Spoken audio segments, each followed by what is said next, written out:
Сәлем достар. Бүгін басты рөлде мен Жадо, мен сіздермен бүгін бірнеше құпиялармен бөлісемін. Сондықтан да жүріңіздер, төрлетіңіздер. Үлкен сахнаға кішкентай кезінде би өнерімен аяқ басқан Жадоны қызмет жолы түрлі бекеттерге апарды. Заңгер де болып істеді, филармонияны да басқарды. Бүгінде дизайнер атанып отыр.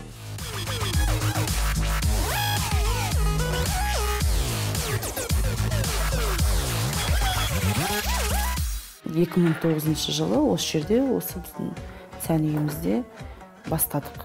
Бір адамнан мен тағы бір тігінші болған. Енді Құдайға шүкір көбейдік, өндік. Сосын енді біз тек қана сән үйден басқа, енді біз продюсерлік орта болдық. Киномен жұмыс істедік. Енді бір емес екі кино жасадық. Содан кішкене енді цех, бірақ жұмыс істеп жатыр осы уақытқа дейін. Автор коллекции Жадыра Сахиева. Бұл орталықтың бүгінгі жұмысы қызу, мемлекеттік тапсырыстарды орындайды, әртістерді де киіндіреді. Мадина Садуақасова, Бейбіт Қорған, енді тағды. Енді бәрін айта берсек, Заттыбек, Қайрат Нұртас, Өмірқұл Аниязов, Серікбол Сайлаубек, Индира Елемес, бәрін енді жігіттер тобы. Міне Жанара Дугалованың костюмі мысалы. Былай қарағанда осы костюмді тігіп, уақытымыз аз болды, бірақ оған қарамастан тігіп, Турк Вижнға барып, осы костюмі өлең айтып шықты. Қонақ ретінде біздің ерке қызымыз Жанар Дугалова. Жолынан жаңылмас, ерліктері ғажап, ол ешкімге бағынбас, жүрегі азат. Келетін шыңдармен, дәл осындай ұлдармен мақтанады қазақ. Бірақ енді біз былай айтқанда жау жүрек мың бала. Біз мыңбыз. Менің де, сенің де, бәріміздің кеудемізде дүрсілдеген мынау. Жұдырықтай жүректе мың жоңғарға татитын күш қайрат бар. Азияда, Каспий достық теңізі, битва титанов, оның бәрін айта берсек, өте көп жұмыс істелген осы уақытқа, қаншама біздің әртістеріміз. Бірақ енді айтайын, біз Ресейдің патшасына тіктік шапан. Енді оның құны өте жоғары болды. Өткені ол шапан болды, сосын тағы да біз одан кейін тағы ішік тіктік, қасқырдан жасалған ішік. Патшаға киім тіксе де дизайнер табысты емес, сапаны ойлайды. Сондықтан болса керек, басынан қаржылай қиындықтар да өткен. Біз кино жасаған кезде запрещенные танцы. Сол кезде банкрот деп жариялады Жадо орталығын, Жадоны мені.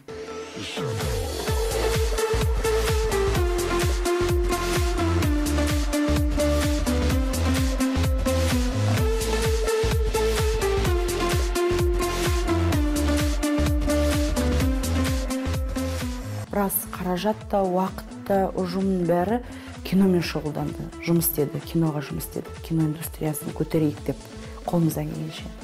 Бірақ енді болды, бірақ мен үшін банкрот болған жоқпыз. Мүмкін кішкене өзімізге уақыт бердік қоя тұруға, сән жағынан. Бірақ параллель біз жаңа киномен шұғылдандық. Ал енді банкрот болып жатса, мен ойымша тұрып қайттан жұмыс істеу керек. Сынаққа сынбағандықтан да Жадоның сән үйіндегі жұмыс бүгінде тұрақталды. Бірінші цехымызда күнделікті пірді-парты стилімен тігемізді, ал мына цехта бізде көбінесе өнердің, мынау біздің әртістердің дегендей костюмдарын тігеміз. Енді бұлай айтқанда біз жаңа айтып жатырмыз, сұлулық салоны бар деп, сондықтан соған өтейік. Енді бүгінде мысалы мен күнде енді қолымнан келгенше айтады ғой, жақсы әдемі болуға тырысамын. Сондықтан да соны кім жасап жатқанын біз көрейік. Жүріңіздер. Енді көріп отырсыздар, біздің салонымыз менің өзімнің жеке деп қояйыншы, хэр стилистім әрмін біздің. Алайда жеке стилистінің қызметін пайдалануға орталық басшысының қолы тие бермейді. Неге Жадоның сән салоны бар, бірақ қасы осындай дегендей айтып жатады. Неге бұлай енді мен бірінші мамандығым биші болғандықтан да неге ол кісі толық деп жатады, мен айтып жатам. Бұлай қарағанда шынымен де ол айтатындай халықтың жөні бар. Өкінішке орай өзіме уақытты аз бөлем. Көбінесе сол күні түні біз жұмыс істейміз. Кейбірде болады, шын керек, машинада отырып шашымды жөндеп жатады. Машинада отырып боянып жатамыз. кетіп баратып тігіп жатамыз. Мысалы болды самолетте мен бір нені тігу керек, бір кісілердің сол түймесінесін үлгермеген, самолетте отырып, сол кісілердің түймесін қадап дегендей сөйтіп тапсырдық Астанада. Десе де бүгін арнайы басты рөлде жобасы үшін ол уақытын өзіне арнамақ. Енді біз айтып жатамыз ғой, уақытымыз жоқ деп. Бірақ өзім уақытым кішкене болса да серуендегенді жақсы көрем. Сондықтан да біз серуендеп қалайық бірге. Келесі аялдама Медеу мұз айдыны. Ол жаққа жол ұзақ болғандықтан Темір ханым рөлін тізгіндеген Темір тұлпар туралы сырласайық. 2011 жылғы машина, бұның өзі құны сол кезде 140 мың, 150 мыңдай тұрды. Сондықтан да көбінесе көліктердің бәрі енді, ал жаңа айтып жатады ғой, бәрі Бентли не, ол мен ондай көліктерді жақсы көрмеймін, мен көбінесе джиптар жақсы көрмеймін, өйткені осы менен охотаға барасың, осы менен шет шақтарға да шыға бересің, далада қалмайсың да. Сондықтан да седаннан гөрі мен сон джиптарды жақсы көремін. Көлік жүргізгеніме 17 жылдай болды. Маған бір ағамыз бар, иманды болсын. Сол кісі 17 жасында права сыйлыққа тартты праваны. Сол кезде мен бір айтқаным бар, ол кісі айтты, көлік жүргізе аласың ба деп. Сол кезде енді мен алу керек қой праваны. Енді сол кезде бір өтірік айтқаным бар, жүргізе аламын дедім да, көке. Сосын праваны сыйлыққа тартты, машина базарына бардық. Сол кезде ал отыра ғой деді, механика екен. Сол кезде отырдым да кеттім, бірақ енді әрине тоқтап, бәрі күліп маған. 2 айдан кейін жол апатына ұшырадым. Ол кезде мен емес, сол мені соғып кетті. Көлігім ремонтқа жарамады. Өзімде аяқпенен біраз уақыт гипспен жүрдім. Мен шетелге барып концерт беруім керек еді. Гипспен концертке бардым ғой. Бірақ содан кейін бәрі ойлады, одан кейін Жадо көлік айдамайтын шығар деп. Бірақ бір қызығы қысты күні, қаңтар айы басы, шетелден Mitsubishi, шетелден Toyota Supra деген машина келді. Қызыл, объемы 3. Соның ештеңе қарамастан сол көлікке отырдым да жүрдім ғой. Тағы да бір қызығы шиналары жаздық қой. Сонда қысты күні жаздық спортивный машинамен, жаздық шинамен айдап жүрмін ғой қалада. Екінші көлігі де сол кезде кәсіби бимен айналысып жүрген нәзік қызды апатқа ұшыратты. Алайда оның машинаға деген махаббат өшпеді. Алған бетінен қайтқан жоқ. Өйткені ер мінезді өжет қыз болып өскен. Енді анамыздың арқасы ғой, осы өмірге осылай келгеніміз, осындай деңгейге жеткеніміз, ол кісі қатал болғанымен де енді соның арқасы. Ал енді бірақ мен әкенің қызы болғаннан кейін тұңғышы болғандықтан менің әкем сен өз-өзіңе қарауың керексің, сен ешкім ренжітпеу керек дегендей. Ең спорттың түрін білмеймін неге мен сол таэквондоға берді әкем. Төбелесіп аламыз да келеді, участковыйлар нелер келген кезде бәрі қашып кетеді. Артыма қарасам, аң-таң ешкім жоқ. Бірақ өзім тұрам, сосын айтады, не болды десе, енді жағдайдың бәрін айтуға болмайды ғой енді. Сондықтан да кішкене анау-мынау деп, кішкене өтірік айтып дегендей, сол мен директорге келеді, міне Сахиева деп. Сен директор Жадо ма, Жадыра ма, ол ештеңе қылмайды, дұрыс соныкі деп. Енді былай қарағанда сол уақытта атаманка дейтін мені, шын керек. Мен ұялатынмын, не? Былай мен өмірде маған теспесе, мен ешкімге теспеймін. Бірақ енді сондай да мінезім бар. Бұрынғы атаман қыздың бүгінгі арманы ерек.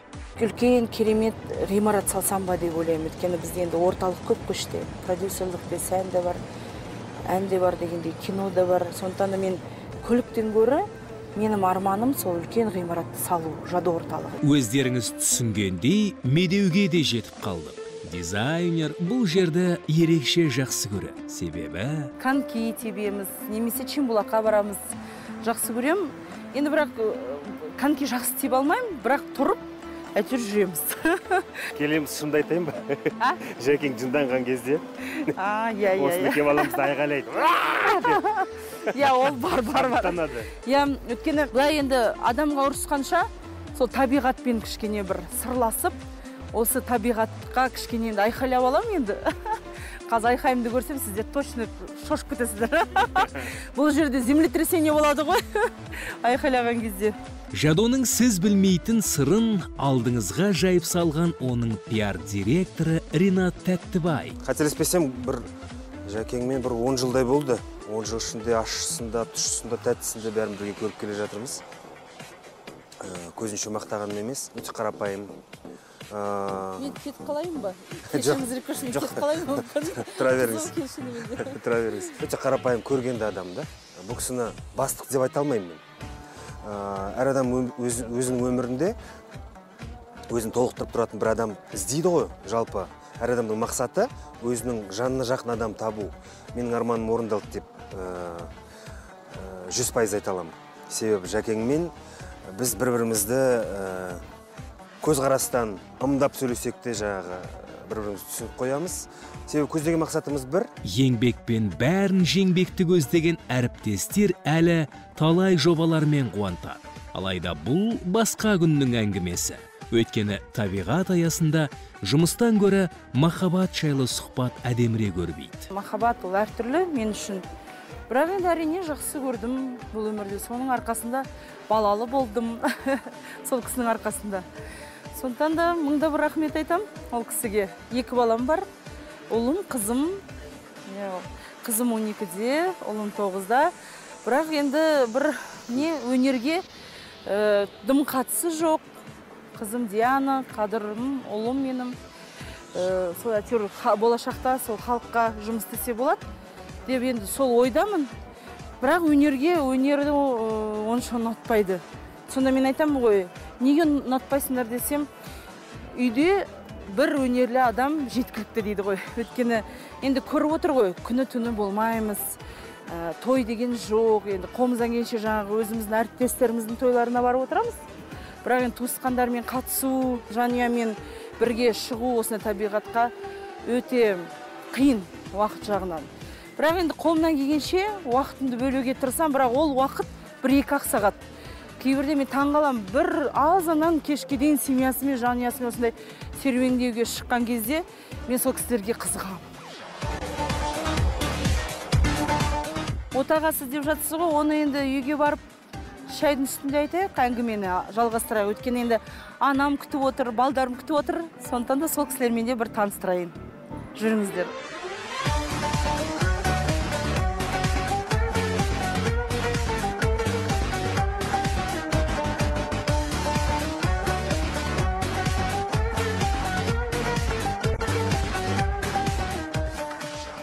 Үйде бізді расында Жадыраның балалық шағы туралы қызықты естеліктерін әзірлеп, анасы Гүлшара ханым күтіп отыр. Жанкүйері Жадо деп білетін дизайнердің шын есімі Жадыра Сахиева. Дойлабе, орындайтын болашақ шоу жұлдызымыз Жадыра Сахиева. Қазалыңыздар. Жадыраның атын көп ойландық, сонда әжесі бір жол жүріп келе жатыр екен. Содан жолда келе жатқанда мен немеремнің атын кім қойсам екен деп келе жатқанда, жаңа күн бұлттанып тұрған ғой, келе жатқанда сол машинада күн жарқырап шықты дейді. Соны менің балам, немерем жадырап, күн құсап жадырап жүрсінші деп, Жадыра деген ат содан қойылды. Әжесі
бір 7-8 жаста шығар мысалға.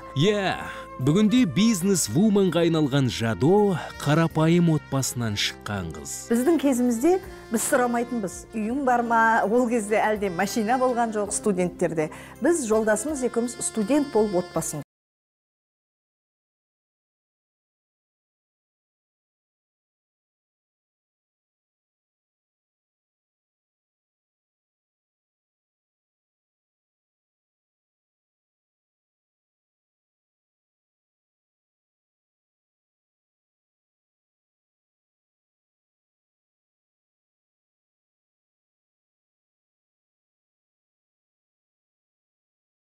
Сонда билет болмай, сон пойызға отырамыз да бірден мама айтады, 3-ші рядқа плацкарт қой, жат дейді да маған. Сосын бір жатсам бір нелер тексеретіндер былай өтіп кетеді. Сосын бір шық түс дейді. Томпаңдап түсесің, сосын бір не болды десем, енді туалетке тығылды дейді. Олардың осындай сағынышпен еске алатын қызықты оқиғалары көп.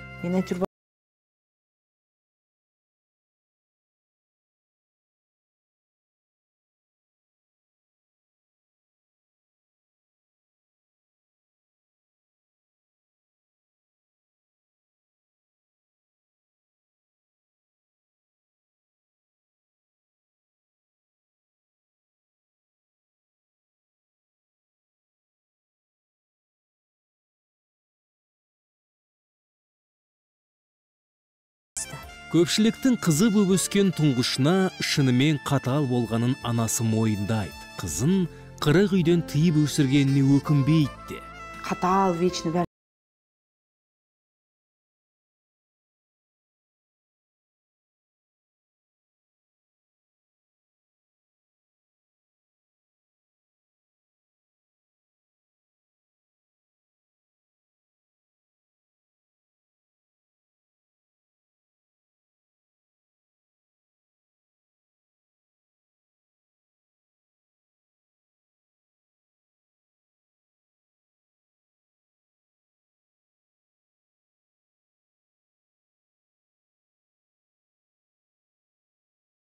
Азамат қылам, жеке тұлға қылам деп қатал болдым. Өйткені онсыз, еңбексіз, қатты мінезсіз адам болу, жақсы тұлға болу мүмкін емес.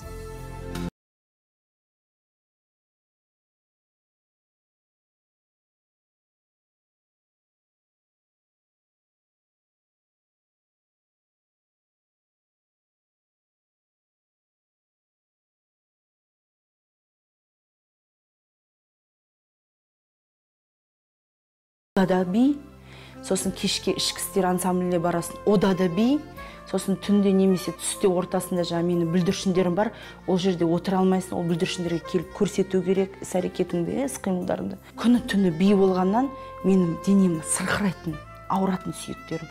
Мен содан жылайтынмын. Бүріп алатын да дірілдеп отыратын. Сосын ертең білем, қайттан майлар жағып аласың да, қайттан кетесің. Биді тастағаннан кейін мен қазір билегім келмейді.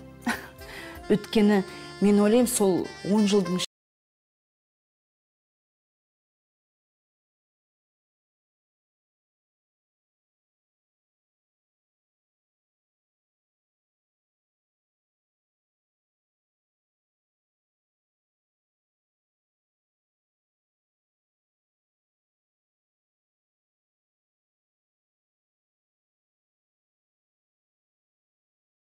Нағима Есқалиева, Бағдат Самединова, Роза Рымбаева, апайларының, Бақыт Шадаева, осы апайларының бәрі білет, өйткені сол жадыра кішкентай кезінен сол артистердің соңынан билеп, сахнаға шығып, өнерлі балдарды ұйымдастырып, сол 10-12 жасынан бастап.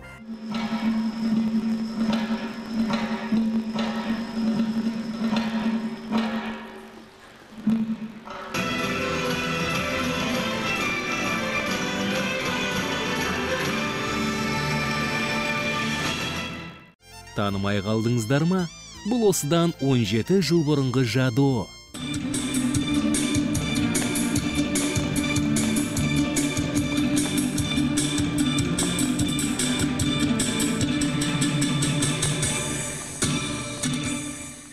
Небәрі 10 жасында хореографтың қызметін атқарған қыз 18-ге толғанда республика сарайында жеке концерт берді.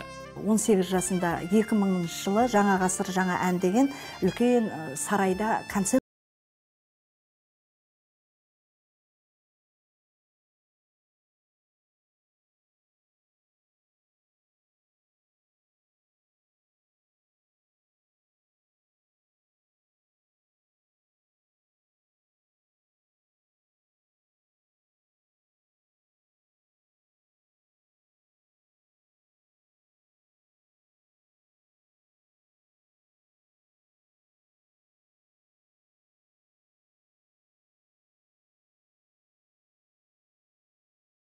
Сен тұрмыс құрсаң, ертең биді тастап кетесің. Жаңа ғасырымыздың жаңа есімі Жадыра Сахиева.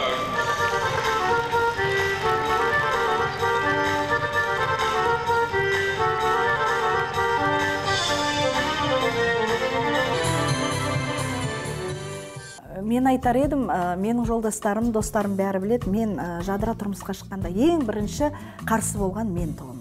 Қарсы болу бұлай тұрсын, қызының тұрмысқа асыққанына анасы өзін кінәлаған кездерде болған. Әкесі айтады ғой, ерте шығып кеткені, сен көп жұмыс жасатқаннан кейін сенен қашып кетті деп. Соған бір күні қызым айтады маған, мама, мен сенен қашып кетіп, енді тұрмысқа шыққаннан кейін жұмыс азаяды ғой десем, жұмыс одан да бетер, 2 есе көбейіп кетті аяғында деп. Алайда Гүлшара ананың күйеу баласы беші келіншегінің өнеріне қарсы болмайым деп сөз берді. Сөзінде тұрды да. Мен Жадыраны бақытты етемін деп енді сөз айтыла береді ғой деп едім. Жоқ, күйеу балам азамат болып шықты, сөзінде тұрады. Біз қатты сыйласамыз, жақсы, мен сыйлаймын.